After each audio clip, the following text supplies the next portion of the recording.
This is Gadget Stop 321. In today's video, I'm going to be taking a look at the Pilot E95s with a fine nib.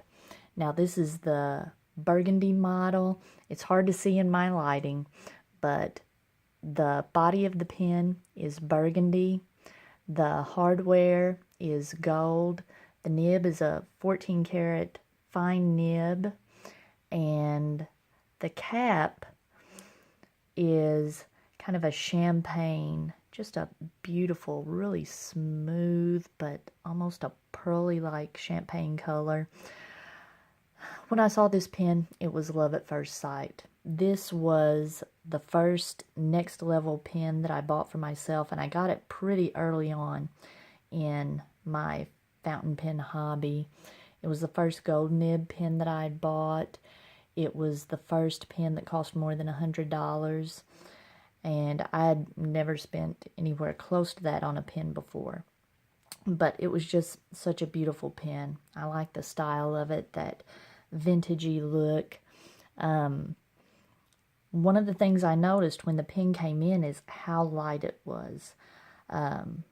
It just felt so delicate. I was scared to take it out in public. I used it mostly around the house for journaling. I would occasionally take it to church for taking notes, and I've never really taken this pen out and about, and it's the prettiest, classiest looking pen that I own. The plastic on this pen is fairly thin, kind of like the Custom 74. I had this same experience when I first unboxed it. It's lighter than it looks like it should be. And if you compare it to something like the TWSBI Diamond 580 or the TWSBI 530 Mini, those two pens have relatively thick plastic compared to these Pilot pens. So your first impression is that, wow, this pen is delicate. But after you use it, you realize it's not really. The materials that they use for these pens are high quality. The plastics are high quality. The pens are more durable than first impressions would lead you to believe. This pen is designed to be posted.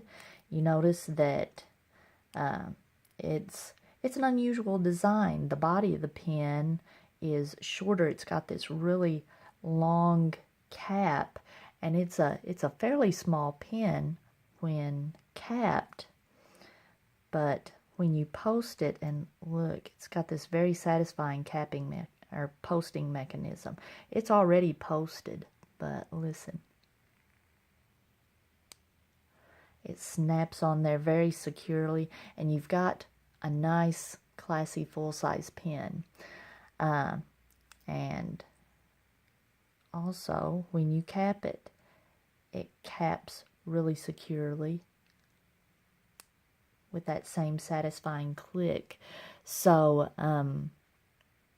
just the design and the construction of this pen it's a really, really nicely designed. A lot of thought went into this pen. The clip is spring-loaded. It's a pretty, it feels very sturdy. And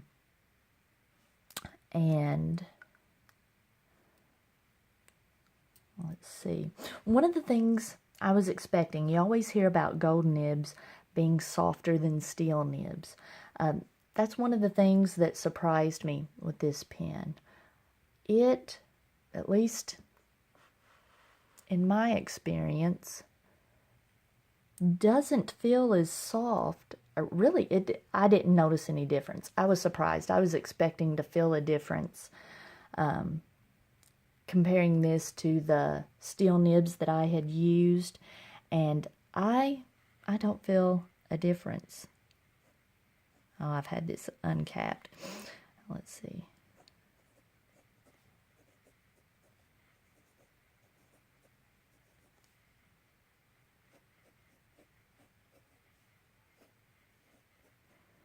Now, it is a wet writer. It puts down a good amount of ink. it's a fine nib, and if you compare it to the Pilot Pereira fine with a steel nib, and even the Pilot Custom 74 with a 14 karat fine nib, this puts down quite a bit more ink. It's more on par. The line that it puts down is more on par with the Lamy extra fines.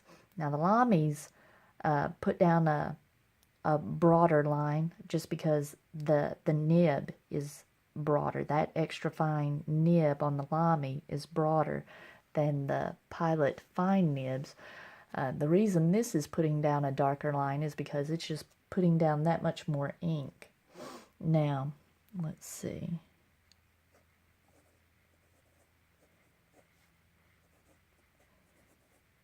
And unlike the Go nib on the Custom 74, you see on the loops when you're writing faster, it has the ink flow has a little more trouble keeping up. This puts down a solid line. So to me, this doesn't have a soft. I wouldn't classify this nib as soft or bouncy or anything. The Custom 74 does have bounce to the nib. I've seen videos of people flexing the nib on this. I use my pens for note taking. I don't flex the nibs or anything. And this one doesn't feel like it would be a nib that would flex very easily. Now, as far as some downsides, the first one is not a downside to me, but I've heard some people complain about this. This is a cartridge converter pen, and it uses I think it's the Con 20. It uses the little one. And to me, that's not a downside. This is a fine nib pen, so to me, the Con 20 holds enough ink. The downside to me is the converter attaches so deeply in the pen, you can't see how much ink you have. So this pen, it writes beautifully all the way until you're out of ink. It will just stop writing. You're out of ink. So you don't really see it coming. So you have to either have a spare pen or a cartridge handy in case you're out and about. Another downside is this, an upside is there's a huge section. You can, if you like to hold your pen low or up high, you've got plenty of room. There's not much of a step at all where the cap attaches. So you've got plenty of room to have whatever kind of grip you want. The downside is it tapers slowly toward the nib, and it's a very smooth section. I wouldn't call it slippery, but I am prone to, not paying attention and holding the pen down close to the nib.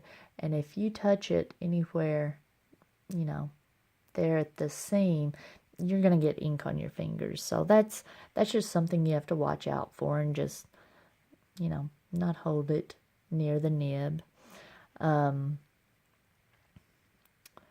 But I wouldn't call this a slippery section. It's plastic. You've got a decent amount of grip. So basically, this is the classiest pen that I own. Now that I have some nice pen cases, I've got a couple pen cases, I feel more comfortable, throwing this in my purse and taking it out and about. I'm planning on taking it to school next week. My husband has asked me before, when I'm getting ready to buy a new pen, what will this pen do that the pens you already have don't do? And I have lots of fine nib pens, so this pen may not do anything different, but some women like to wear jewelry. Some women like to color their hair and are into makeup. For me, my fountain pens are my fashion accessory, and this is one of the most fashionable pens that I own. Now, if you found this video helpful, please give me a thumbs up, and if you'd like to see more videos like this, please subscribe to my channel.